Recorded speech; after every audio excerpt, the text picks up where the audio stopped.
좀 할만한가요? 예, 다행입니다. 할만해야 될 텐데. 자, 조금 더 이제 어려운 걸로 가게 될 건데, 우리 이제 요약지 102쪽을 볼게요. 요약지 102쪽에 보시면, 여기 좀 이렇게 왔다 갔다 해야 됩니다. 현금 수지의 적정에서 나와 있다, 그죠? 자, 요게, 요건 그냥 주구장창 외워야 되는 거예요. 주구장창 외워야 되는 건데, 요게 우리가 상상을 한번 해보는 거죠. 여러분이 부동산을 투자했다면 두 가지 소득이 나오겠다, 그죠? 부동산을 가지고 있는 동안 임대소득이 나오지 않을까요? 그게 102쪽에 있는 영업수지의 계산, 소득이득 이득 계산이에요. 가지고 있는 동안 임대소득. 자, 매입한 부동산을 나중에 팔았어요. 처분했단 말이죠. 처분하면 소득이 나오겠죠. 그게 103쪽에 있는 가로수 한번 지분복귀액 자본이득이에요. 왜 지분복귀액이라고 말하느냐 하면 내가 투자했던 돈이 다시 나에게 돌아온다, 그죠? 그래서 지분이 복귀된다 이렇게 말하는 거예요. 그런데 이게 다른 것 같지만 같아요. 그런데 먼저 영업수지 계산을 먼저 외울 겁니다. 지금 이 영업수지는 5단계로 나누는데 이걸 암기하는 방법이 요래요. 이렇게 첫 글자를 많이 땁니다. 가유, 순, 전, 후 이렇게 많이 해요. 해볼게요. 가유, 순, 전, 후. 외워야 됩니다. 가유, 순, 전, 후. 자, 이제 한번 해봅시다. 안 보고. 자, 가라는 게 뭘 말한다? 가는 조소득입니다. 조소득은 총소득과 같은 말이에요. 유라는 게 뭘 말한다? 유효 조소득을 말합니다. 수는 뭐죠? 순영업소득입니다. 순영업소득이고요. 저는 세전 현금 흐름 이렇게 말해요. 후는 세후 현금 흐름 이렇게 말합니다. 자, 이렇게 소득이 5개가 빼는 게 내가 있어요. 4개가 있어요. 이거는 따라합니다. 공영부소. 그래서 빼는 게 뭐냐면은 공영부소 이렇게 하면 다시 공영부소. 자, 먼저 공은 뭐냐? 공실 및 불량부채를 뺄 거예요. 영은 뭐냐? 영업비, 영업경비를 뺍니다. 부는 뭐냐? 부채 서비스인데 주의할 건 뭐냐면은 부채 서비스 안에는 원금 이자가 포함되어 있습니다. 아니 쌤, 그냥 이거는 이자만 계산하면 되는 거 아니에요? 아닙니다. 이거는 여러분이 실무에서는 이자만 많이 빼서 계산해요. 그런데 이거 이론적으로 학문적으로 정리할 때는 원금이자 이 부동산 모든 걸 다 계산하기 때문에 원금이자 다 빼는 겁니다. 그래서 이 부채 서비스 안에는 원금이자가 되어 있어요. 소는 뭐냐? 소득세입니다. 요걸 빼는 요런 구조로 이루어져 있어요. 요게 척을 따라서 가유순전후 공영부소 요렇게 된 겁니다. 이거 외워야 됩니다. 외워서 안 됩니다. 이건 어느 정도 연습이 잘 되어 있냐 하면은 외웠을 뿐만 아니라 이걸 갑자기 탁 물어봐도 해결이 돼야 돼요. 아시죠? 갑자기 해결될 만큼 충분히 연습되지 않으면 여러분 이 문제 못 풀어요. 많이 연습을 해서 익혀 놓으시고 뒤에도 계속 나올 중요한 녀석입니다. 이렇게 계산했는데 오른쪽에 지분복귀액이 있어요. 그런데 이게 지분복귀액을 보면 이 구조가 사실은 똑같은 거예요. 왜 구조가 똑같냐면 제가 이론적으로 지금 5개를 정리해 놨지만 실제적으로 이거는 요거 빼서 요거 제외하고 4단계예요. 왜 그러냐면은 총소득에서 경비를 빼면 순소득이 나와요. 그 느낌이 내 순수한 소득 여기다가 은행 갚을 돈을 빼면 세전연금이 나와요. 세금 빼면 세후 요게 개념이에요. 요게 오른쪽 103조에 그대로 접목됩니다. 총 매도 가격 이게 뭐냐면은 총 매도 말 그대로요. 거기다가 뭘 빼느냐 하면 매도 경비 마찬가지 여기다 영업 경비를 뺍니다. 그러면 순영업 사도액이 나왔듯이 순매도액이 나요. 총 매도액에서 경비 빼면 순매도액이 나온다 이런 이야기예요. 그 다음에 부채 서비스 은행에 갚아 나가는 건데 이거는 보유하는 동안에 임대소득 보유하는 동안에 원금이자 갚아 나가는 건데 이제 부동산을 처분할 때는 남아있는 잔금을 다 갚아야 저당권이 말소가 되겠죠. 그래야 이전이 되는 거예요. 그러다 보니까 이걸 뭐라 하느냐 미상환 저당 잔금을 빼요. 그럼 뭐가 나오느냐 세전 지분복귀에 나옵니다. 세금 빼면 세후 이렇게 나오는 거예요. 구조가 똑같네? 네, 똑같습니다. 총소득에서 비용을 빼면 순소득, 은행모습 빼면 세전, 세금 빼면 세후 이런 구조예요.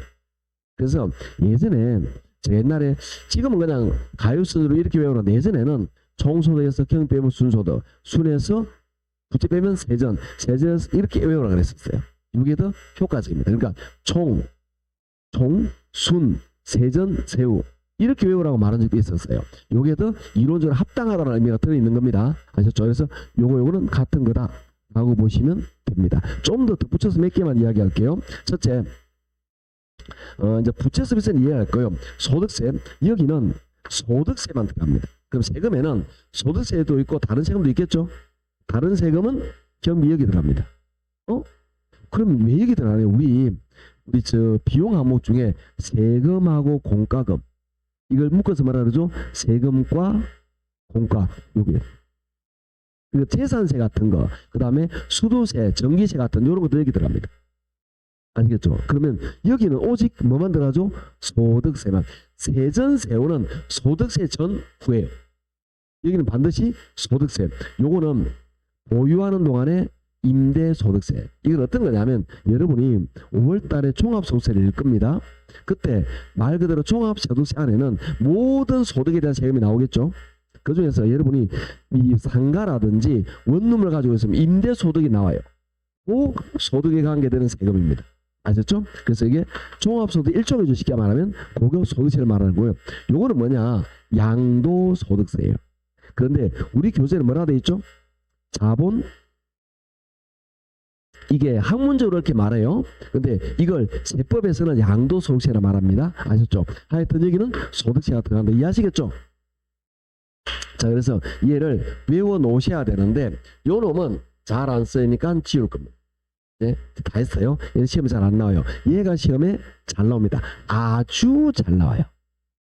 그 다음에 우리가 생각할 때 또 뭘 계산하느냐면 여기 소득세 계산할 때 여기다 바로 세율 곱하면 안 해요. 여기 중에서는 세무서에서 인정해 주는 게 있고 국가에서 인정 안 하는 게 있어요. 그래서 별도로 계산합니다. 그게 요약서 보시면 102쪽에 나와 있죠. 첫 글자 동그라미 해야 됩니다. 순대이감 동그라미. 오른쪽에 세대원감 동그라미. 따라합니다. 순대이감 세대원감. 다시 순대이감 세대원감. 반드시 외워야 됩니다. 순대이감 세대원감. 자, 이거는 이렇게 또 하게 돼요. 따라합니다. 순대이감 세대원감. 왜 쉬는지 알겠죠? 자기 빼기 사이 쉬는 겁니다. 제가 이렇게 치밀한 사람입니다. 안 믿겠지만 다시 순대이감 세대원감. 여러분은 시험장에서 이걸 못 외워 이렇게 생각하겠죠. 그런데 대부분 여러분이 이게 전혀 기억이 안 나면 안 풀어요. 그런데 제일 기분 나쁘고 뭔지 아세요? 반쯤 기억나는 거예요. 그러니까 순대이감인데 이자가 빼는지 다른지 기억이 안 나. 열받아서 미쳐버립니다. 여러분. 그게 그런 것들을 실수하지 않게 만드는 게 제일 중요해요. 어차피 모르는 건 안 해. 아주 버리면 확실히 버립니다. 그래서 딱 명확하게 지금부터 명확하게 암기를 해야 돼요. 그리고 공부는 지금부터는 사력을 다해야 돼요. 사력을 다하지 않으면 물론 저는 확률을 높이기 위해서 내가 어디에 나중에 구시율을 어디에 초점을 맞춘다 모든 이야기를 다 해요. 어떻게 초점을 맞추느냐 하면 우리가 보통 학원들 일반 학원은 9월 10월을 별도로 계산해요. 우리는 그런지 잘 모르겠습니다. 제가 올해 처음이라서. 그래서 7, 8월에 문제를 풀고 나면은 9월 10월에는 아마 이렇게 할 거예요. 첫 시간에 1교시에 이 문제 제가 내는 40문제를 여러분 시험을 봐요. 1교시에. 그 다음에 2, 3, 4교시에 풀이를 내요. 그걸 매주 해요. 이때 실력이 가장 많이 올라요. 가장 많이. 왜 그럴까요? 여러 가지 원인이 있습니다. 첫째, 우리가 지금 이걸 하고 있지만 이제 한 달인가 2달 전에 배웠던 감정평가 기억이 나나요? 감정평가 뭐야? 그런 표현 짓지 말고. 기억이 잘 안 나죠? 그죠? 감정평가는 알겠는데 물어보면 당황하게 된다는 거죠. 아시겠죠? 그러니까 이게 기억이 잘 안 나요. 그런데 이렇게 하면 전 단원을 매주 해, 매주. 이렇게 매주. 그러면 요게 1월 두 번째, 세 번째 계속 나와. 그래서 여러분이 암기가 돼요, 이제. 그런 효과가 있고요. 그러니까 전체 단어를 계속 다루다 보면 그럼 지금부터 왜 안 하세요? 하고 싶어. 그런데 우리가 준비가 안 돼서 그래. 여러분이 문제 다루는 능력을, 즉 지금은 요때 되면 중요한 거 포인트만 따다닥 넘어가도 돼요. 예, 기초가 됐으니까. 지금은 기초만 따다닥 찍고 넘어가면은 뭔 말인가 하나도 몰라. 그래서 안 되는 거예요. 알겠죠? 그럼 9월 달에 되면 이 단원의 가장 중요한 것만 이야기하고 넘어간다고 내가. 아시겠죠? 그렇게 해서 좀 빨리빨리 해결하는 방법으로 자꾸 푼단 말이에요. 그러니까 여러분이 종론 이런 거는 설명하는 거 잘 알아요. 그런 거는 딱 짚고 넘어가 버리고 좀 중요한 것들 시간 들고 이렇게 한다 이런 뜻으로 보시면 됩니다. 아셨죠? 그렇게 하다 보니까 실력이 확 늘어나는데, 더군다나 제 같은 경우는 어떻게 생각하느냐 하면 9월이나 10월 달에 제가 가장 중요하게 생각하는 요거예요. 제가 여러 차례 이렇게 말을 했었는데 개론에는 난이도가 있어요. 난이도가 상이 있고 중이 있고 하가 있어요. 우리는 어디에 주안점을 넣어야 되느냐? 제 생각은 그렇습니다. 제 생각은 난이도 상은 어차피 못해요. 어차피 안 돼 이거. 왜? 이거는 여러분을 무시한 표현이 아닙니다. 시간이 많이 걸려서 안 돼요. 계산 문제인데, 예를 들어서 계산 문제인데 이거는 다 보자마자 문제를 풀 것 같은데 어떤 문제는 5분 동안 낑낑거려도 안 풀려. 그러면 안 되겠죠? 그런 거예요. 그 다음에 얘는 제가 설명 안 해도 풀어요. 요거 못 풀 수준이면 아예 합격권에 안 들어와요. 요거는 내가 안 가르쳐도 해. 요거 모르면 아예 안 되는 거예요. 예를 들면은 우리 종론에서 지역, 장소 이런 말이 나왔어요. 그러면 부동성이에요, 부정성이에요, 영속성이에요. 이런 것들을 모르면 말이 안 되잖아요. 여러분. 그렇잖아요. 그래서 지금 여러분은 어떻게 하다가 시험 치면 40에서 50점 무조건 나와요. 안 나오면 이게 안 되는 거예요. 이거는 제가 말을 한다고. 그럼 여러분의 합격을 좌우하는 거는 뭐냐? 요거예요. 요거. 그럼 요거는 어떤 거냐?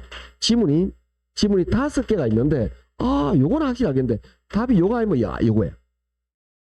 미쳐버리겠어. 그게 요거예요. 그러니까 둘 중 하나, 셋 중 하나의 답을 찾는데 요건데 틀렸어. 뭐 그런 것들이야. 그래서 요 부분에 비중이 일단 높다는 겁니다. 그러면 원래 본시험은 어떻게 되느냐? 이렇게 나옵니다. 본시험은 요게 30%, 그 다음에 요게 40%, 요게 3%, 요런 비중이에요. 본시험은. 그런데 제가 내는 모의고사는 비중이 60%예요. 그게 요거는 그대로인데 요 숫자가 거의 없어. 내가 내는 문제는 난이도 하의 비중이 거의 없고 대부분이 중이다. 요렇게. 그러면 여러분이 본시험에서 예를 들어서 뭐 어디 다운받아서 문제 보는 거 있잖아요. 본시험에다 다운받을 때 여러분이 만약에 60점이나 70점 나오잖아요. 제가 내는 문제는 50점이 나와요. 여러분을 열받게 만들려 하는 게 아니에요. 이거는 아주 심오한 뜻이 있는 거예요. 왜? 요걸 해라, 요걸. 그래서 답은 문제 있다고 나 짜증나고 막 그래. 그게 아니라는 거죠. 대부분 뭐냐? 보면 정답이 거의 없어요. 대부분 스트레스 받게 고민해야 돼. 고민해서 답을 찾는 요게 많단 말이에요. 그걸 연습을 한두 달 해야 점수가 올라가는 거예요. 그래야 요게 비중이 높아져요. 여러분은 요게 아니고 요게 여러분을 좌우합니다. 요건 어차피 못해요. 제가 설명해요. 설명하는데 시험장에서 기억이 안 나. 왜? 자, 생각해 볼까요? 수업 시간에 매번 이야기하는 거. 그런 것들은 풀겠지만 어쩌다 한번 이야기했는데 풀겠냐고. 안 되지, 그게. 그러니까 안 되는 거예요, 그거는. 될 수가 없는 거라. 그 자체가 이걸 풀잖아요. 그럼 95점이야. 우리는 그런 거 안 합니다. 80점, 에이, 생각 안 해요. 70점이면 제일 좋아. 우리가 바라는 거는. 그걸 하기 위해서 다루고 있는데, 거기서 요거 비중을 높여요. 그러다 보니까 처음에는 스트레스 받아요. 그런데 이게 시험이 3회, 4회, 5회 할수록 요게 좀 적응이 돼. 자기도 모르게. 적응 안 되면 큰일이고 그게 내 작전이에요. 그렇기 때문에 조금 스트레스를 받습니다. 아셨죠? 자, 그래서 앞으로 수업이 요렇다라까지 이야기를 한 겁니다. 지금부터 사력을 다해서 지금부터는 예습, 복습 철저히 하셔야 됩니다. 그래야 9, 10월 달에 조금 제가 템포를 빨리 해도 와닿아요. 아니 3월 1월 달이나 5월 달이나 9월 달이나 수업 템포가 똑같다는 거 말이 안 돼요. 제가 볼 때는. 그러니까 저도 모르게 9월 달부터 말이 빨라져요. 지금도 좀 말이 빨라. 사실은. 그런데 말이 빠르다는 걸 못 느끼잖아요. 적응이 된 것도 있고 여러분이 알아듣고 있는 거예요. 이제. 어느 정도 알아듣고 있는 거예요. 그러니까 내가 말을 빨리 해도 9월 달은 더 빨리 해요. 더 말이 빨라져요. 선생님들도 마음이 급해지잖아요. 이제 이 정해진 시간에 정해진 문제를 풀어야 되는데 마음이 안 급해 빨리빨리 하려고 그래요. 그런데 해결하는 게 된다라는 거예요. 그러니까 그런 때 자기도 모르게 되는 거니까 그래서 9, 10월 달은 그렇게 맞춰져 있다. 그러면 자기도 모르게 그러니까 미시한 이게 나를 좌우하는 거지 어려운 거예요. 이거 안 해요. 이거 안 해요. 어려운 거 못 해도 돼요. 여러분은 왜 떨어지느냐? 내가 할 만한 걸 못하면 떨어져. 어려운 걸 못해서 떨어진 게 아니고 그런데 대부분의 시험 치고 나오면 예를 들어서 40문제 중에서 한 3문제는 완전 어려워. 시험 칠 때 와 어렵다고 못 본 게 있다고. 이건 어차피 못한다니까요. 여러분 이게 아니고 여러분이 아리까리한 10개를 똑바로 못 푼 거야. 5개 10개를 아리까리한 요걸 못 푸니까 아스라리 틀리니까 점수가 안 나와요. 그래서 1개 2개 때문에 그러죠.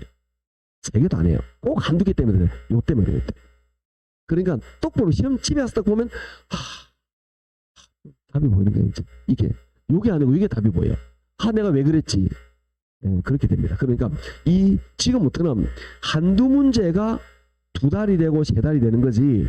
아시겠죠? 그러니까 내가 될 만한 50점 다 그 정도 돼요. 지금은 공부를 했는데 그거 안 돼 다 되지. 그러면 다시 말하지만 여러분은 지금하고 2달 있다 달라요. 55에서 70 어디에 내 위치가 되는지 그 차이예요. 요게 있을 수도 있고 요게 그 차이는 지금부터 열심히 하냐 안 하냐 차이예요. 그래서 좀 사력을 다합니다. 제가 말하는 사력이라는 말은 수업 시간이 끝나고 나면 꼭 복습해야 돼. 반드시. 복습은 뭘로 한다 그랬죠? 문제로.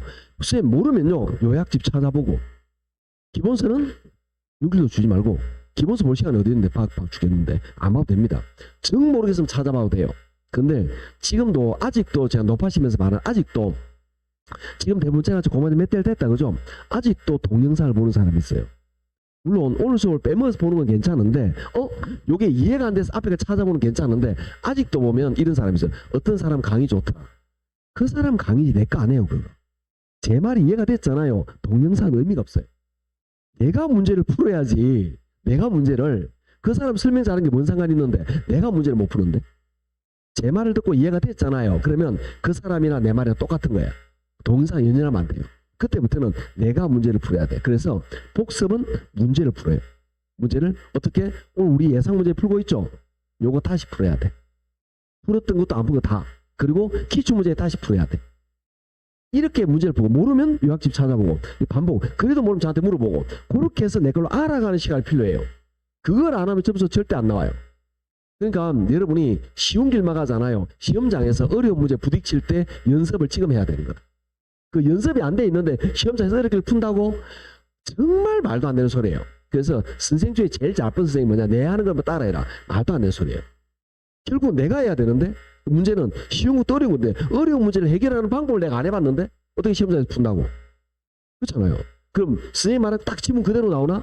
살짝 꼬아서 나오는데 그렇잖아요. 살짝 꼬아서 나오는데 그거 내가 연습이 안 돼 있으면 꼬아놓은 걸 어떻게 찾아갈 건데 그죠? 그래서 지금부터 계속 문제 풀 때 밑줄 거라 말하면서 문제 푸는 요령을 다루고 있는 거예요. 지금 같이 하면서 이건 요거다 그러면서 경우 예를 들면은 아까도 연금에 현가교수 해도 되지만 요역수 해도 되는 것도 있었잖아요. 그렇게 시험 문제 나오는 거잖아.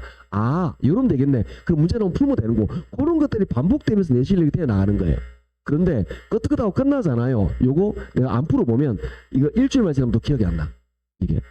그게 문제인 거예요. 그러니까 계속 제가 사력을 다해서 연습을 하라는 말은 문제를 풀어야 돼. 문제를.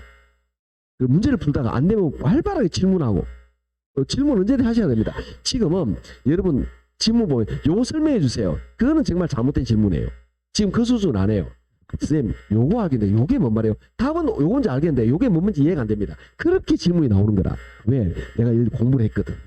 전체적인 내용을 아는데 아주 요거 사실은 그 중국에 아주 고전에 그런 게 있잖아요. 그런 게 어떤 게 있냐면 그 수레바퀴를 깎는 장인 있잖아요.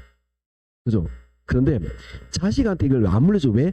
자기가 나이 먹어도 하냐고 물어보잖아. 그래서 이 그 노인이 기술자 하는 말이 조금 덜 깎고 조금 안 깎고 그걸 설명을 못한다 이게. 내가 지가 해줘야 되는데 그 조금 덜 깎고 안 깎고 따라서 이 바퀴가 안 맞는 거예요. 그 미시함이 필요한 거예요. 우리가 이 전체 내용을 모르겠다. 이거 모르는 사람 어디 있습니까? 다 알지 인자.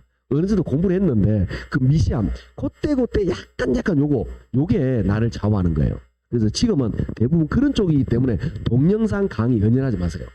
그런데 요게 이해가 안 돼 그럼 그 전체를 듣는 건 괜찮아요. 그런데 아직도 어떤 강의 좋더라 들어봐라. 내 거 아닙니다. 내게 돼, 내게 되기 위해서는 좀 힘들고 귀찮지만 내가 문제에 부딪혀야 돼요. 부딪히다 보면 힘들고 짜증나죠. 이 더운 날 풀다 보면 확 책 집어 던지고 다 그런 경험 없나요? 그거 몇 번씩 하면서 합격하는 거예요 원래. 이 더운데 기계가 짜증나 안 나 확 던졌다가 얘 안 했다. 5분 있다 또 책 꺼내. 그렇잖아. 책 꺼내다가 보면 또 에이 그러다 하기 싫잖아. 그렇게 반복되는 거죠 원래. 우리 할 때 공부 똑같은 거예요. 그런 과정 없이 합격하겠다? 아닙니다. 다 그런 과정 느낍니다.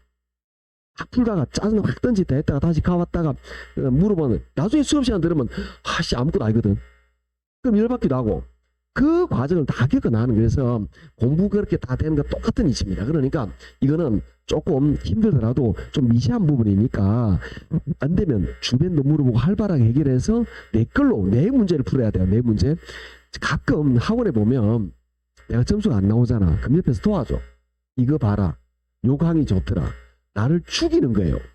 공부거리만 많아졌네. 내가 자료가 없나 오대 우리 자료가 없습니까? 자료 만들어 드릴까 한 거지. 자료는 끝도 없이 있어요. 그거 안 해요. 내가 안 해서 그래. 내가 아니 중개사법 안 해왔잖아. 이거 안 해왔잖아. 안 풀어봤잖아. 그래서 안 되는 건데 그걸 자꾸 동상을 들어서 어쩌려고. 말이 안 되는 겁니다. 아셨죠? 그래서 지금도 공부 방법이 잘못됐다 생각하시면 내 어떻게 할지를 계획을 세우셔야 돼. 그리고 모의고사를 우리 학원에 안 보고 있지만 모의고사 자료를 봐서 한번 보셔가지고 내 기준을 잡아야 돼. 그래서 어떻게 방법을 정해나가는 겁니다. 아셨죠? 그러면 9월달부터 매일 시험 칠 거니까 시험치 걱정하지 말고. 근데 어느 정도 복습을 좀 해야 되는데 자꾸 아직도 책가방 모두 왔다 갔다 하는 사람이 있어요. 학원만 다니면 되느냐? 아닙니다. 원장님 그렇게 말했나요? 설마? 그리고 원장님 말에 반기를 든 건데 그런데 원장님 말은 돌려서 말한 거고 자기 공부가 돼야 돼요. 자기 공부 아니면 소용없어요. 스님 그 설명 쓰면 좋다. 그 설명 이야기 내 거 아니잖아. 내 거로 만들어요. 내 거 아니면 결국 안 해요. 스님 이거 쓸모없지 않습니까? 아닌 거 이거 쓸모없는 거 같죠? 다 쓰잘데없는 거 같잖아요. 여러분 안 해요. 공부가 내재돼 있어요. 여러분이 부동산 중개를 하더라도 이거에 대해서 감정평가 보고서를 봐. 어느 정도 알아 이제. 왜? 감정평가 공부를 했으니까. 여러분이 이 부동산 살까 말까 고민할 때 시장가치나 투자가치 이런 것들 나름대로 판단을 해요. 나름대로 요거라도 생각을 한다고. 그러니까 완전히 쓸데기 없는 거 안 해요. 그러니까 그렇게 쓸데없으면 우리 학교 다닐 때 공부 다 쓸데없지. 그렇잖아요. 우리 옛날에 그 화학 시간에 배웠던 그 많은 것들 화학 시간에 막 이렇게 막 배웠던 거 있잖아요. 그 원소 주기표 같은 거. 지금 다 까먹었지만 그런 것들 쓸데없잖아. 근데 어느 날 보면 제가 어디서 들은 게 있냐면 자동차에 그 자동차 그 아연하고 뭐 철하고 합금이잖아요. 그 비율을 이야기한다. 그 비율이 아직도 우리나라 일본 못 따라간다 이게. 그런 이야기가 나온다고 해서 그게 나오는 거예요. 다 사람 쓰이는 겁니다. 아셨죠? 좀 서론이 길었는데 하여튼 자기 공부하셔야 됩니다. 열심히 이제 얼마 딱 3개월 이때 지금 하면 돼요. 보시고 자 요거 됐다라고 보고 자 이제 문제를 보도록 하죠. 어디 보느냐 172쪽입니다. 172쪽인데 요게 여러분 뭐라고 생각하냐면 요거는 대부분 뭐냐 계산 문제라고 생각을 해요. 그래서 여러분 마음속에 나는 계산을 안 할 거다 생각하는데 안 해요. 이게 계산 문제가 나오는 비율도 있지만 이론 문제 나오는 비율하고 비슷해요. 요게 10문제가 나왔으면 계산 문제가 5번, 이론 문제가 5번 나왔단 말이야. 그럼 이론 문제 어떻게 나오느냐? 172쪽 같이 나와요. 172, 173, 174 요렇게 이론 문제가 나와요. 됐나요? 그래서 요거 여러분 해보셔야 됩니다. 저는 하나만 174쪽에 20번만 풀 거예요. 요건 좀 쉬우니까. 20번 보이다. 옳은 것을 골라라 봅니다. 1번. 금융기관을 통하여 외부 차입을 하면 외부 차입하면 은행에 돈을 빌렸죠. 그럼 내가 갚아 나가야 되겠네. 그 부채에서 요게 있겠죠. 은행 돈을 빌려서 요게 얼마인지 있겠죠. 그러면 요게 같아요 달라요? 다르겠죠. 요게 없으면 요게 어떨까요? 같겠죠. 외부 차입이 있다면 순영업과 세전이 같다. 틀렸죠. 외부 차입이 없다면 돼야 되겠죠. 그죠? 은행에 빌린 돈 대출이 없으면 요게 없습니다. 그럼 같아지는 거예요. 그래서 1번 틀렸습니다. 2번 순영업 소득을 추계하기 위해서 유지관리비, 화재보험료, 재산세, 이자 비용을 계산한다. 다 맞는데 간첩 틀린 놈이 하나 있어요. 틀린 놈이 뭘까요? 이렇게 기다리는 거는 그렇죠. 아이고 잘했습니다. 이자 비용이죠. 이제 우리 대화가 되고 있네요. 이자 비용은 부채 서비스는 원금 플러스 이자라고 이야기했죠. 이자는 여기가 아니고 여기서 계산하는 거예요. 그러면 순영업은 여기서 도비잖아. 이자하고 상관이 없어요. 순영업에다 원금이자 빼야 이게 나오는 거예요. 순영업은 요거하고 상관없다 이런 이야기입니다. 그래서 이자 비용 틀렸습니다. 3번은 유효총소득과 끝에 있는 가능조소득이 바뀌었습니다. 이렇게 돼야 되죠. 가능조소득 야에다가 공실 빼고 기타 소득 다음에 요거 나온다 이 말이죠. 그게 3번이기 때문에 둘의 위치가 바뀌었습니다. 3번이 맞으려면 가능총소득에 공실 및 불량채권에 대한 충당금을 빼고 기타 소득을 더하면 유효조소득이 된다. 이렇게 되겠죠. 4번 1년간 순영업 소득이 적자가 예상되면 순영업이 적자 요게 마이너스예요. 그러면 은행 빚 갚고 나면 요게 빵 마이너스 또는 빵이 되겠죠. 마이너스는 없습니다. 0이지. 아니 여러분이 이익이 남으면 이익에 대해서 국가에 세금을 내죠. 손해가 생기면 국가에 세금 내는데 보상해 주나요? 그랬으면 좋겠구나. 그런 거 없습니다. 여러분이 장사를 잘하잖아요. 이익 남으면 세금 내죠. 손해 내면 적자로 끝이지 빵으로 끝이지 국가에 세금 나한테 돌려주냐고. 그런 거 없어요. 그러니까 여기 빵 아시겠죠? 세전이 0이 됩니다. 그러면 이렇게 될 때는 세전세유가 세금이 없으니까 세전세 어떻게 될까? 같아지겠죠. 요게 없어지니까 그래서 빵 0이 됩니다. 클 것이 아니고 같아지게 된다. 이렇게 됩니다. 5번 유효총소득이 순영업보다 큽니다.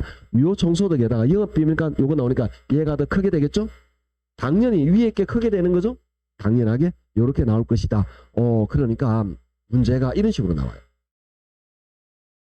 그러니까 이게 지금 말하는 이런 식으로 문제가 나오는데 여러분이 이 계산 문제를 자꾸 풀어야 지금 말했던 이 개념이 빨리 풀려요. 아시겠죠? 그래서 계산 문제를 풀어야 됩니다. 이렇게 된다라는 거. 자, 오른쪽에 21번 한번 풀어볼게요. 21번은 자 기억해 봅니다. 가능총소득 이해하죠? 요 가능총소득이 9천만 원입니다. 여기다가 니은 공실 300 D끝 대손 충당금 100 합하면 400만 원이 공실 및 불량채권 공실 및 대손 충당금입니다. 이게 400만 원 뺍니다. 그 다음에 뭘 빼느냐 오른쪽 리얼 관리비권 임직원비 2,400만 원 이거 영업경비죠. 이거 뺍니다. 그 다음에 자본 지출은 안 들어가요. 하면 안 됩니다. 오른쪽에 수선 유지비 300만 원. 그 다음에 재산세 200만 원. 재산세는 세금과 공가라고 이야기했습니다. 오른쪽에 광고 선전비 300만 원. 그 다음에 사업소득세는 한다 안 한다? 안 합니다. 이게 중요한 게 뭐냐? 미연 자본주의 지출과 지연 사업소득세가 포함되지 않는다. 이게 제일 중요해요. 왜? 자 보면 요거에다가 요거 빼면 유효죠. 요거 빼면 순영업이죠. 여기서 뭘 구하래? 순영업이잖아요. 그러면 요 놈에다가 요것만 빼버리면 되는 거죠. 그런데 빼면 안 되는 게 미연 자본지출과 지연 사업소득세예요.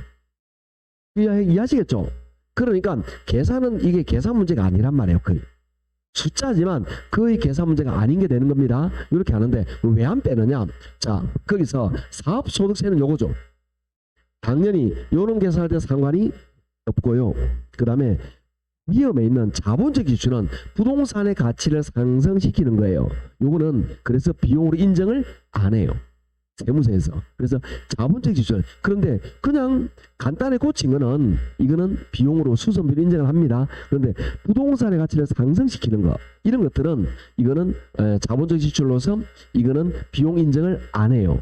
예를 들어 볼게요. 여러분이 간단하게 원룸을 가지고 있다. 또 뭐 기타는 아파트를 가지고 있다. 아파트를 가지고 있는데 아파트에 예를 들어서 화장실 변기가 깨졌어. 변기를 교체했어. 변기 고쳤다고 아파트 집값 올라가나요?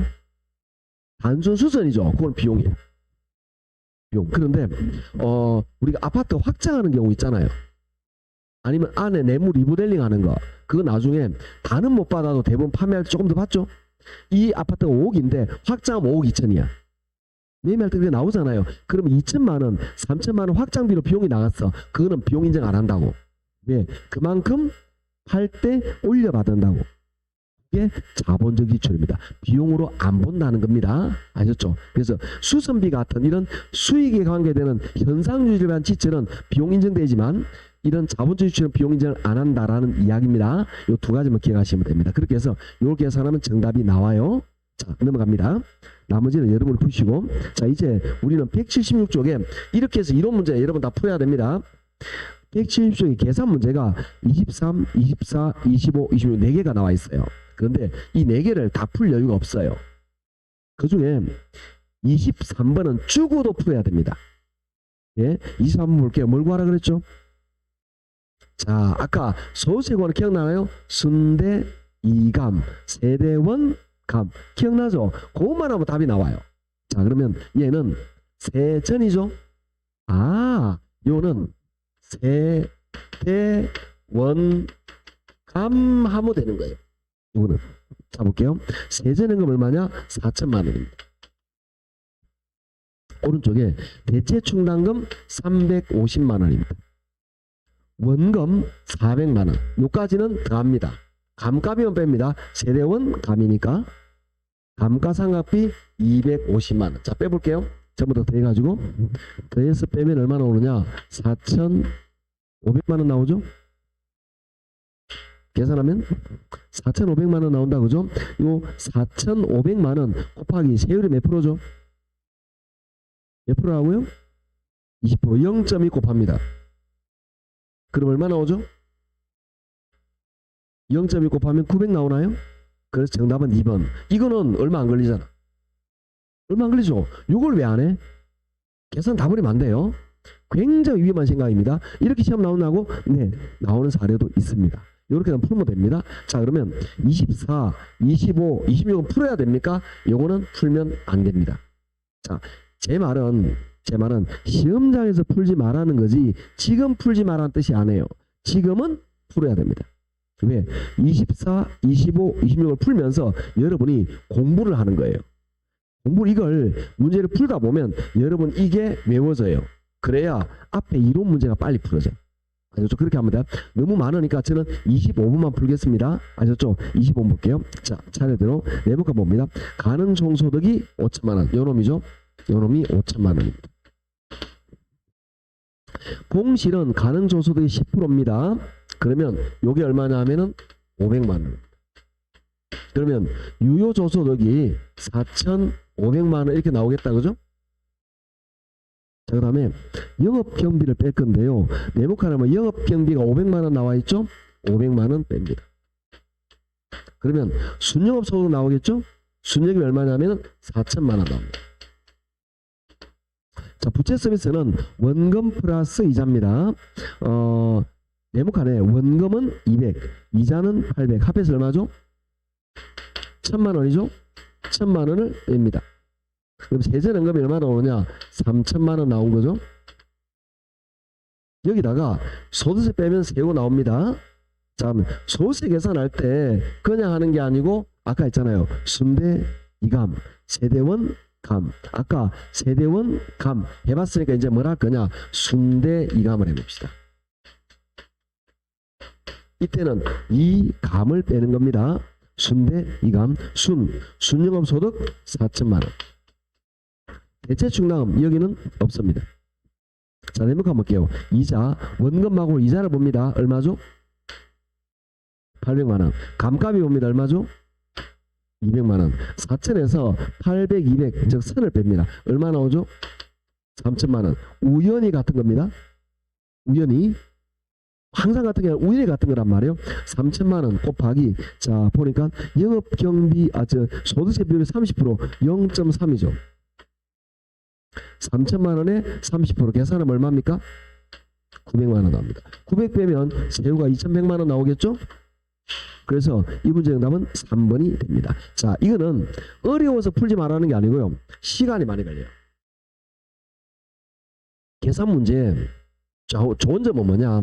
내가 풀었을 때 답이 맞으면 확실하게 눈에 보입니다. 안 좋은 점은 뭐죠?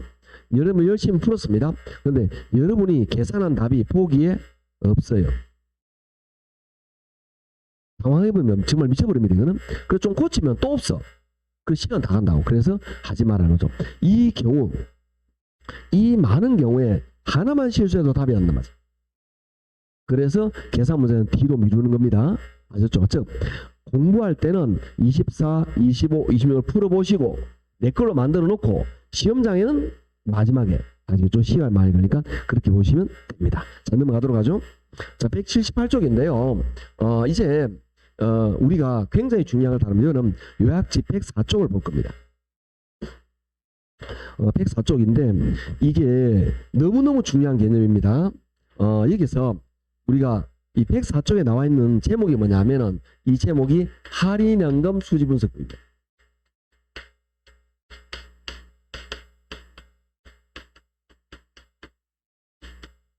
할인연금 수지분석법이라는 방법인데 이 중에서 가장 중요한 단어는 이 할인이라는 단어예요. 왜 중요한지 한번 보도록 합시다. 우리가 상식 보편적으로 생각해 볼게요. 어떻게 상식 보편 생각하면 우리가 예를 들어서 우리가 그 천억이라는 돈을 들여가지고 천억이라는 돈을 투자했어요. 천억이라는 돈을 그렇게 해서 1년 후에 이게 얼마 나오냐면 1260억이 나옵니다. 1년 후에 1년 후에 260억 벌었네? 문제가 있죠. 어떤 거냐? 투자는 언제 하죠? 현재. 이거는 1년 후에 미래 1년 후에 들어올 걸로 예상되는 수입입니다. 자, 이 안에는 시간에 관한 개념이 들어있는 거죠. 그죠? 투자는 언제? 현재. 수익은 미래. 쌤 1년이 그냥 대충 해도 되잖아요. 자, 그럼 달리 해볼게요. 지금 내가 여러분이 1000억을 투자합니다. 5년 후에 2000억이 된대. 5년 후에. 이거 투자해야 돼 말아야 돼. 이거에 대한 갈등. 이때 시간 개념을 알아야 된다라는 거죠. 그러면 이걸 2000억이 5년 2000억을 현재로 할 때 얼마냐 라는 걸 판단할 수 있으면 투자가 판단이 가능하겠죠. 네, 그 개념이에요. 그래서 이 할인한 거는 시간을 갖게 만들어줍니다. 현재고 미래인데 어떻게 갖게 만들어주느냐. 자, 요 미래를 현재로 가져옵니다. 미래를 현재로 가져오는 걸 우리 뭐라고 그러냐면은 할인한다라고 말합니다. 그래서 할인이에요. 할인하게 되면 미래 가치가 뭐가 될까요? 현재 가치가 돼요. 미래 가치 할인됩니다. 이때 투자자가 요구하는 수익률인 5%로 할인합니다. 그럼 어떻게 하느냐? 이렇게 합니다. 1260 나누기 1 플러스 0.05 이게 할인이에요. 1년이니까 한 번. 그럼 요걸 계산하면 얼마 나오느냐? 1200 나와요.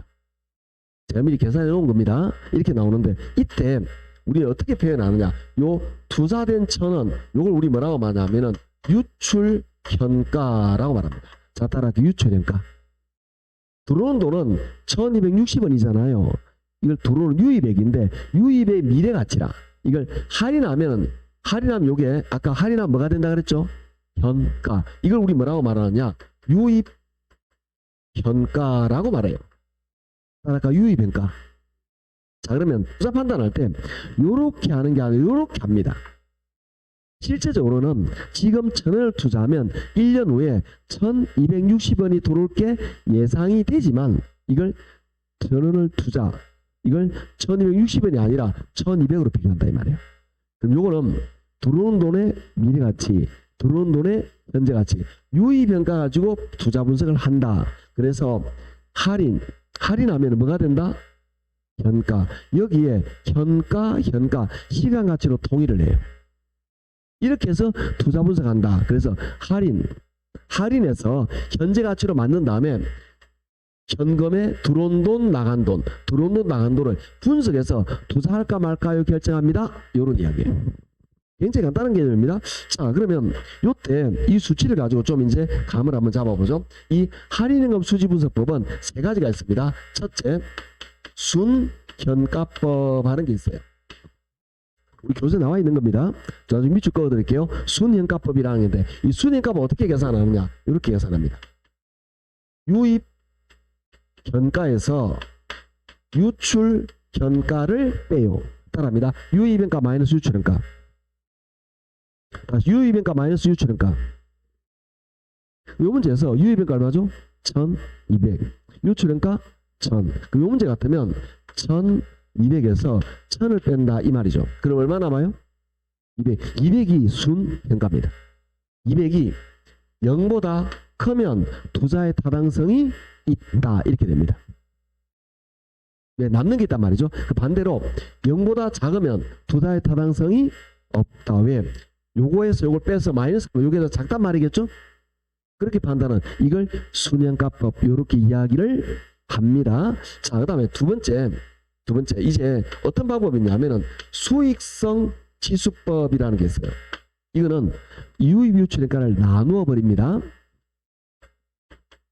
요렇게 유입현가 나누기 유출현가 한다 이런 이야기입니다. 그럼 이 문제에서 유입현가 얼마냐? 1200입니다. 유출현가 얼마죠? 1000입니다. 나누면 얼마 나오죠? 1.2. 1.2가 1보다 크면 투자의 타당성이 있다. 사실은 이게 같은 말 아닌가요? 요게 0보다 크잖아요. 그럼 요거 이렇게 나와야 되는 거 아닌가? 그죠? 요렇게 되면 이렇게 나와야 되는 거죠. 당연하게. 그런데 요걸 왜 하느냐 이 말이야. 자, 우리 상상을 한번 해보겠습니다. 내가 여러분이 1000원을 투자해서 1년 후에 현가가 1200 나오는 게 있어요. 그러면 순현가는 200이죠. 나누면 수익성 지수는 1.2죠. 그런데 예를 들기 위해서 투자를 10,000원을 했어요. 1년 후에 1200원이 들어와. 자, 뺍니다. 순현가 얼마죠? 200. 나누면 수익성 지수는 1.02가 되죠. 그러니까 이거는 뭐냐? 투자 규모가 차이 날 때는 순현가법이 어느 정도 한계가 있다 이 말이죠. 이걸 우리 뭐라고 말하냐면 상대적인 수익성이라고 말해요. 그러니까 투자 규모가 차이 날 때는 요거에 대한 도움을 어느 정도 줍니다. 요걸 보니까 요게 볼 때 요게 크잖아요. 그럼 투자 규모 대비 위에 게 더 유리하다라는 걸 판단하기에 용이하다 이런 거예요. 그래서 쉽게 말하면 이런 느낌입니다. 수익성 지수법은 순현가법에 좀 도움 주는 내용, 상대적인 수익성을 나타내는 이런 개념이다 라고 이해하시면 됩니다. 자, 중요한 거는 여기서 계속 부러지네. 여기서 우리 할인이라는 걸 해요. 할인하는데 할인할 때는 할인율을 써야 되는데 뭘로 할인하느냐 하면 요거 둘은 투자자의 요구 수익률로 할인합니다. 자, 그러면 이 동일한 내용에서 요구 수익률은 사람에 따라 같아지지 않고 다를 수도 있죠. 우리 저번 주인가 저저번 주 할 때도 내 친구 있었잖아. 누구? 중요하지 않은 거 기억 잘하네. 중요하지 않습니다. 내 친구 이름이 말자인 게 왜 중요합니까? 중요한 건 아닌데 여기는 제가 연상을 하게 만든 거예요. 말자 떠올리면 투자자는 다르다, 요수율이 다르다. 그러니까 말자하고 나하고 말하는 정도가 다르잖아요. 다 다릅니다. 그래서 투자자에 따라 요수율도 다르다. 요수율이 다르니까 요게 달라지니까 투자자에 따라 순현가도 달라져요. 이해하시겠죠? 당연히 달라지게 됩니다. 저는 이렇게 됐지만 말자는 또 다르게 될 수도 있다. 이런 이야기입니다. 그렇다면 순현가법과 수익성지수법은 요수율로 할인한다. 이런 이야기예요. 자, 그런데 이제 어려운 게 요겁니다. 여기 세 번째가 뭐냐 하면은 내부 수익률법이에요. 그런데 이 내부 수익률이라는 걸 말하기가 좀 어려워요. 설명이 좀 어렵습니다. 그런데 좀 이따 차례대로 이야기를 하겠지만 요거 그냥 이해를 하기보다 외워버린 게 유용할 수도 있어요. 이 내부 수익률을 다른 말로 우리 뭐라고 말하냐면 기대 수익률이라는데 같은 말입니다. 내부 수익률이라는 거와 요 수익률이라는 거는 같은 건데 얘는 어떻게 분석을 하느냐? 요건 내부 수익률과 요 수익률을 비교해서 요 수익률이 크면 투자가 채택된다 이런 이야기예요. 그런데 요렇게 되면 요렇게 되고 요것도 요렇게 되는 거예요. 그렇게 되는데 이때 내부 수익률과 기대 수익률 같다 그랬잖아요. 요걸 어떻게 계산하느냐, 이걸 표현하는 방법이 세 가지가 있습니다. 그래서 이걸 이렇게 표현합니다. 유입현가와 유출현가를 같게 만드는 할인율이라고 말해요. 그리고 이쪽에서 다시 한번 보겠습니다. 요 문제를 이쪽에 한번 제가 따로 찍어 볼게요. 똑같은 내용을. 자, 똑같은 투자 금액은 1000입니다. 1년 후에 1260원이 되는 이런 투자안이 있습니다. 이거에 내부 수익을 계산할 때 우리 이렇게 계산하는 거죠. 유입현가와 유출현가를 같게 만든다는 말은 이런 뜻입니다. 얘는 유입현가가 1000 이렇게 돼요. 얘도 유출현가를 1000 이렇게 되면 요게 어떻게 되죠? 같아지겠죠? 그러면 1260을 얼마로 할인해야 1000이 될까요? 할인한 말은 1 플러스 얼마로 할인해야 요게 1000이 되느냐 이런 말이에요. 0.26이 되겠죠? 그죠? 그러면 요거는 뭔 말이냐면 1260을 26%로 할인해야 1000이 된다 이 말이야. 그러면 유입률이 어떻게 돼요? 같아지겠죠? 그래서 이렇게 말합니다. 유입현가와 유출현가를 같게 만드는 할인율 이렇게 말해요. 어렵다 그죠? 그게 요겁니다. 그게 그 할인율이 이 문제에서 몇 프로냐? 26%다 이런 이야기예요. 그런데 이렇게 말하니까 좀 어렵거든. 그래서 또 다른 표현을 합니다. 어떻게 하느냐? 요걸 빼면 이렇게 빼면 0이 되겠죠? 그래서 뭐라고 표현하느냐? 빼면 0이 된다. 빼는 게 뭐냐? 유입현가 마이너스 유출현가예요. 그래서 순현가를 0으로 만든다 이렇게 표현해요. 순위가 0이 된단 말은 요걸 할인한 다음에 요걸 빼면 얼마 되죠? 0이 된다. 그 말은 요걸 나누면 얼마 되죠? 2 됩니다. 그래서 수익성 지수를 1로 만드는 할인율 이렇게 말합니다. 자, 따라합니다. 유입현가와 유출현가를 같게 만드는 할인율. 순현가를 0으로 만드는 할인율. 수익성 지수를 1로 만드는 할인율. 그게 뭐라고요? 내부 수익률입니다. 자, 이렇게 복잡하게 이론적으로 말했는데 실제적으로는 이런 문제 계산을 어떻게 하냐? 그렇게 하면 시간이 많이 걸려요. 그렇게 하지 말고 이렇게 합니다. 이렇게 하면 배경은 그래요. 이론적인 배경은 이렇게 되는데 이렇게 풀면 시간이 많이 걸려. 그럼 어떻게 하느냐? 자, 투자금 얼마? 1000. 수익 얼마? 260. 260에서 1000을 나눕니다. 그러면 뭐가 나오느냐 하면은 기대 수익률이 나와요. 이게 곧 내부 수익률입니다. 아셨죠? 그럼 260 나누기 1000 하면 0.26, 26%. 요게 기대 수익률, 내부 수익률이에요. 요렇게 계산하는 게 편리합니다. 아셨죠? 그래서 앞으로 계산 문제 풀 때는 요렇게 풀 거예요. 그럼 요게 교재 어디 있느냐? 자, 교재 좀 보도록 할게요. 104쪽입니다. 104쪽에 할인연금 수지 분석법의 개념 보셨죠? 동그라미 2번입니다. 화폐의 시간 가치를 고려함으로 밑줄. 지금 우리 시간을 고려했죠?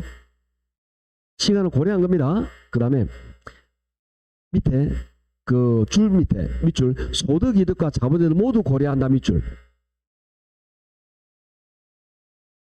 이게 할인법의 특징이에요. 할인법은 순행가법, 수혜소유법, 내부수율이 있습니다. 자, 먼저 순행가법 밑줄. 기억. 순행가는 유입현가 마이너스 유출현가 밑줄. 외워야 됩니다. 순행가는 유입현가 마이너스 유출현가예요. 들어온 돈에서 나간 돈을 빼는 거예요. 그럼 순 남는 게 나옵니다.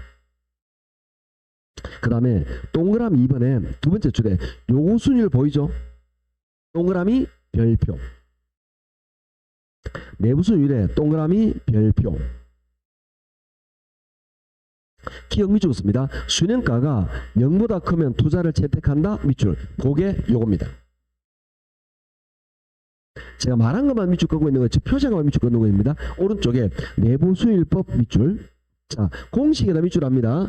유입현가 나누기 유출현가 보이죠? 자, 이걸 틀리게 잘 시험에 내요. 어떻게 내느냐? 얘를 유출현가 마이너스 유입현가 이렇게 내기도 하고 요걸 이 부모 분자를 뒤집어 시험에 잘 내요. 그래서 이걸 외우는 요령이 있습니다. 어떻게 하느냐 하면은 항상 입이 먼저야. 그러니까 들어와야 나가. 아시겠죠? 들어와야 나가. 그 다음에 이것도 사람의 신체 구조가 입이 위에고 내보내기 밑에 있어요. 물구나무 서지 않는 한. 아시겠죠? 그러니까 물구나무 서는 그냥 서 있으면 입이 먼저 내보내기 밑에 있잖아. 아니 우리 신랑은 안 먹고 화장실 먼저 가는데요. 그 전날 많이 먹어서 그래. 안 들어오면 안 나가. 아니 가잖아. 하지 말라잖아. 한 이틀 굶겨봐. 나갈 게 있는가 없지. 들어와야 나가. 입이 먼저고 입이 위에요. 이거 반대로 하면 안 됩니다. 그렇게 시험에 나와요. 유입의 수치를 빼는 거고 유입의 수치를 나누는 거예요. 다시 유입의 수치를 빼고 유입의 수치를 나눕니다. 이때 현가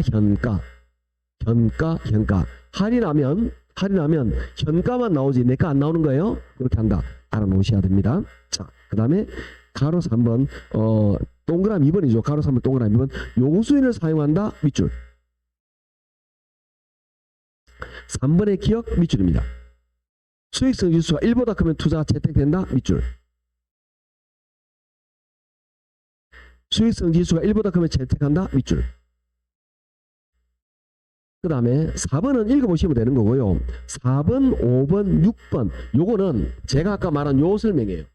아까 수익성 지수는 상대적인 수익성, 순위가에 도움을 준다. 투자 규모 다를 때 비교한다. 그런 거 있잖아요. 그게 4번, 5번, 6번 읽어보면 나와요. 아셨죠? 읽어보시면 됩니다. 그는 보고. 자, 그 다음에 4번 내부 수익률법 밑줄 2번에 내부 수익률은 기업, 유입현가와 유출현가를 같게 만드는 할인율, 수년가를 0으로 만드는 할인율, 수익성을 1로 만드는 할인율 요거 묶어서 별표. 시험에 잘 나오면 외워야 됩니다. 자, 다시 한번 따라할게요. 유입현가와 유출현가를 같게 만드는 할인율, 수년가를 0으로 만드는 할인율, 수익성 지수를 1로 만드는 할인율 외워 놓으셔야 됩니다. 그 다음에 동그라미 3번 내부 수익률 자체를 할인한다. 밑줄 어떤 개념이냐. 야 둘은 뭘로 할인한다 그랬죠? 요수율. 야는 내부 수익률 자체를 사용한다 이 말이에요. 요수율을 할인하는 게 아닙니다. 자, 동그라미 기억 밑줄 내부 수익률이 요수율보다 크면 투자가 채택된다. 요거 말하는 거죠. 요거 말하는 거예요. 이때 요수율 5% 요겁니다. 5% 크니까 투자 채택된다. 그래서 이게 단일한 투자. 자, 지금 볼게요. 내가 투자 금액 얼마죠? 1,000원. 1년에 때 얼마 들어요? 1,260원. 투자자 요구하는 수익 몇 프로죠? 5%. 이럴 때는 수년가 0보다 크면 요렇게, 수년가 0보다 크면 요렇게, 수익성이 1보다 크고 요렇게 내부가 요보다 크게 나와요. 단일한 투자 이렇게 나옵니다. 그래서 단일한 투자는 이 결과가 세 개가 동일하게 나와요. 그런데 넘어가 볼게요. 106쪽입니다. 106쪽에 보시면 수년가법의 우월성 밑줄 1번 서로 독립적인 투자 2번 두 번째 줄에 상호 배타적인 투자. 자, 이거는 상호 배타적인 투자는 수치적으로 말을 예를 들기엔 좀 시간이 많이 걸립니다. 간단하게 말하도록 할게요. 간단하게 우리가 자 우리 상상을 한번 해봅시다. A 서울에 오피스텔 하나 지어요. B 부산에 복합 쇼핑몰을 지어요. 3 대구에 그 주상복합 건물을 지어요. 투자 규모가 1,000억일 때 수익 얼마?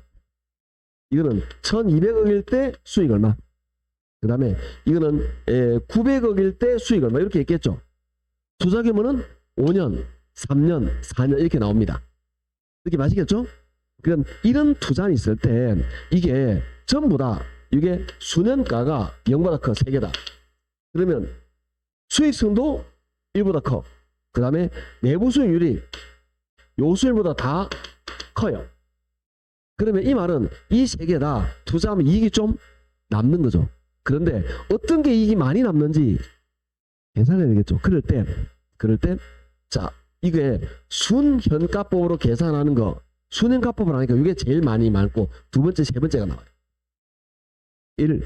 그런데 내부 수익률 하니까 요게 1번이고 요게 2번이고 3번이에요.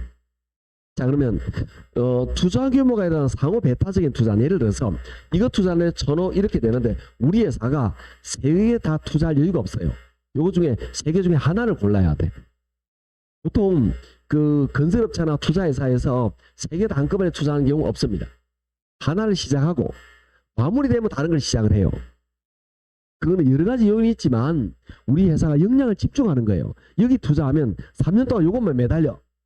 마무리되면 그 다음 걸로 넘어간단 말이에요. 우선순위를 정한다 이 말이에요. 이걸 우리는 상호 배타적인 투자하는 거예요. 어떤 걸 선택하면 다른 것 선택을 안 해. 상호 배타.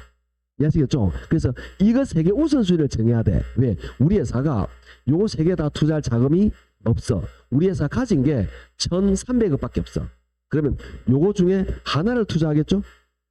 1,300억 다 못하잖아요. 이럴 때 우선순위를 정할 때 순환가법의 순서와 내부순위 우선순위가 다르잖아. 이때 모르겠잖아. 순환가법으로 결정을 합니다. 그래서 그런 설명이 나옵니다. 동그라미 3번 밑줄. 서로 다른 평가 결과를 보이는 경우 이론적으로 순환가법이 우월하다. 밑줄. 즉 순환가법을 이걸로 채택한다 이 말이죠. 왜? 1번 순환가법은 가치 합산 원칙이 성립한다. 즉 순환가법은 요거 세개할 때 덧셈이 가능하다 이런 겁니다. 두 번째 순환가법은 투자자의 부의 극대화의 목적에 부합한다. 밑줄. 이 말은 투자자에게 수익이 더 많은 걸 찾아준다 이 뜻입니다. 이걸 왜 그런지 설명해 들으실 마음이 많아요. 근데 이거 설명하면 시간이 많이 걸리고 어려워요. 그래서 가급적이면 좀 자제를 하는데 하여튼 이게 왜 그러냐면 이걸 하려면 숫자로 설명을 해야 돼. 숫자로. 아시겠죠? 숫자로 설명하는데 복잡하기니까 말하기 좀 애매합니다. 하여튼 순환가법이 우월하다 이렇게 이해하시면 됩니다. 세 번째 재투자 수익률 산정치 내부 수익률보다 순환 요구 수익이 현실적입니다. 이런 목적에서 무시하고 결론 내부 수익률법 순환가법이 뭐가 우월하다? 네, 이것만 외우면 되는 거예요. 시험 문제는 그렇게 나옵니다. 이게 왜 그런지 문제를 내는 사람도 저도 설명하려면 숫자를 내야 되지만 문제를 내는 사람도 왜 그런지 문제를 내려면 숫자를 내야 돼. 그러니까 이거 요렇게 내야 되기 때문에 그렇게 문제를 낼 수가 없어요. 아시겠죠? 그래서 간단하게 결론 동일한 투자 안에서는 결과가 동일합니다. 그런데 이런 상호 배타적인 투자는 요거에 따라 투자 우선순위 결과가 달라질 수 있다. 그때 뭘 가지고 결정한다? 왜? 이게 우월하니까. 요게 우수하니까. 이해하시겠죠? 왜? 밑에 이런 애 우수하다. 그런 뜻입니다. 나머지 무시. 자, 그러면 지금 하고 있는 할인 현금 수지 분석법은 할인, 화폐의 시간을 고려했죠? 그럼 선생님, 화폐의 시간을 고려하는 거는 요거 세 개만 있나요? 안 해요. 밑에 5번에 봅니다. 기타 할인법인데 1번 현가회수기간법 현가 동그라미, 2번 연평균 수령가법 현가 동그라미. 자, 우리 동그라미 한 게 뭐죠? 현가, 현재 가치죠. 현가가 나오려면 뭐라 한다 그랬죠? 아까 제가. 그렇지, 대화되네. 할인하면 현가가 나온다 그랬죠? 현가라는 말은 뭐 했다? 할인. 그 말은 뭐죠? 화폐 시간을 고려했다. 그래서 이렇게 잘 나와요. 어떻게 잘 나오느냐 하면은 다음 중 화폐의 시간을 고려하지 않은 것은 1번, 2번, 3번, 4번 현가회수기간, 5번 다른 거. 이렇게 잘 내요. 아셨죠? 그러면 요거 3개 하고 현가 붙으면 화폐 시간을 고려했다. 이렇게 외우시면 됩니다. 아셨죠? 힘들게 좀 쉬었다 하도록 할게요. 문제 풀고 그 다음 넘어가도록 하겠습니다. 좀 쉬죠.